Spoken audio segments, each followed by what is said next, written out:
You're probably not as clean as you think, but I'm not here to judge. For the last 6 months, I've been trying out over 30 different hygiene hacks. Most of these hacks didn't make a huge difference, so I cut out everything that didn't work and boiled it down to the 6 most effective hacks that actually make a difference. This simple 7-step blueprint I'm about to share with you made me level up my hygiene game in no time. And after adding step 7, I noticed a huge improvement not only in my appearance, but also in how other people treat me. But first, let's start with the basics. Most of you don't even notice your hair smelling bad because that funky odor actually comes from your scalp. All the oils, leave-in conditioners, and heat protectants build up on our scalp and literally keep marinating there for days. You might not notice it, but trust me, everyone else can. And no one's going to tell you, hey, your scalp smells like leftover fries.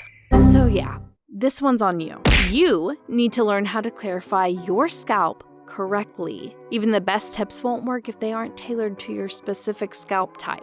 So let's figure out what scalp type you have. If you can go up to a week without your hair getting oily, you very likely have a dry scalp. In that case, you need to clarify your scalp by doing an oil massage before showering. This will free your scalp from grease and gunk without stripping its natural oils, because oil dissolves oil. I use this coconut oil, but you can also use jojoba or almond oil. If your hair gets greasy within 2 days, you probably have an oily scalp. For you, it's best to clarify your hair once a week by using an apple cider vinegar rinse. Mix 2 to 4 tablespoons of apple cider vinegar with a cup of water. Pour it onto your scalp at the end of your shower and let it sit for like 5 minutes before rinsing it out. Adjust the ratio based on what works for you, but don't overdo it. You're clarifying, not pickling your scalp. But if your hair almost never feels too oily or too dry, you very likely have a normal scalp type. A sulfate-free mild shampoo and using a clarifying shampoo once in a while should do the trick. No matter what scalp type you have, get yourself a scalp massager like this to really get in there. Every time I forget to use it, my scalp just doesn't feel as clean. But if you think your shower routine is all it takes, sis, you've been lied to. When your hair still looks brittle and frizzy like this, even if you're following a ton of hair care tips, you might want to take a look at your hairbrush. Let's be honest, when's the last time you cleaned your hairbrush? Taking out the hair doesn't count, by the way. That brush holds oils, product buildup, and dirt. Then you brush all that back into your hair. Bruh. Yum. Here's how I clean mine. First, I remove the trapped hair and dust using a brush cleaner like this. Then I soak it in a mix of warm water, clarifying shampoo, and baking soda. After that, I give it a good scrub. The bristle base is where all of the gunk hides. If you do that, your brush is clean and your hair won't get oily as quickly, but that's just the bare minimum. To achieve a real transformation that will bring you a ton of compliments, use a hair perfume. Don't use regular perfume. The alcohol in it will dry your hair out. I had to learn that the hard way. Instead, use a hair perfume designed to keep your hair smelling fresh without causing damage. This one is my go-to. It's lightweight, long-lasting, and doesn't clash with my signature scent. But what about the rest of your body? Because no matter how good your hair smells, it won't help if, well, the rest of you doesn't. You probably smell bad sometimes and don't even notice it because you're used to your own body odor.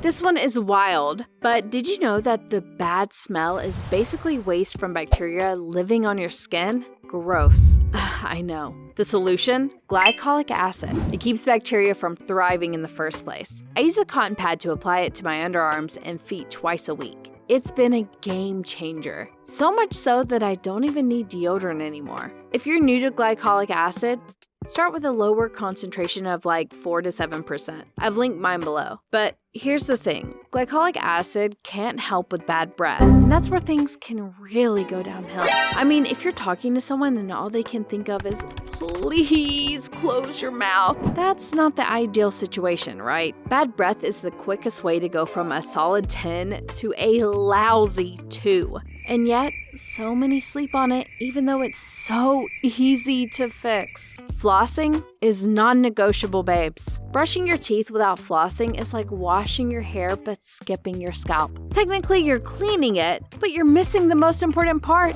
All that gunk stuck between your teeth, brushes simply can't reach it. Here's what I do.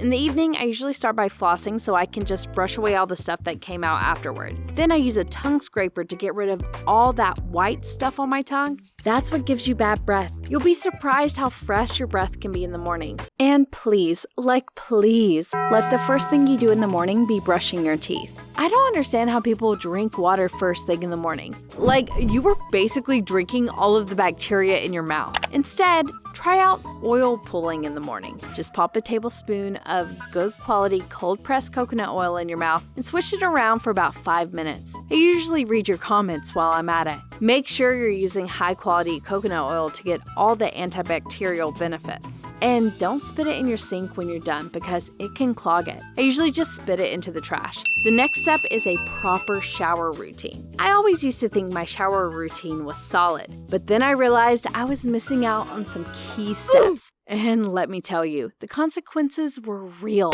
My skin was super dry, my hair felt dead, and honestly, I was just not glowing like I wanted to. So here's what I do now. And when I tell you, it took me a while to figure this out. In the shower, the first thing I do is soak my hair with water. Depending on how my hair feels that day, I grab either a clarifying or nourishing shampoo and work it into my scalp using my scalp massager. After that, I apply my conditioner and let it sit while I either exfoliate or shave. I never do both on the same day. On exfoliation day, I grab my Moroccan Kessa, which is basically the exfoliating glove used in those traditional steam baths. When it's shaving day, I use a double-edged safety razor like this. I've never gotten razor bumps or strawberry legs with these. After getting out of the shower, I immediately grab some body butter or lotion while my skin's still damp and slather it on to lock in moisture. And then I top it off with a body oil to make my perfume stay on longer. But all of that doesn't help if the bad odor comes from within you.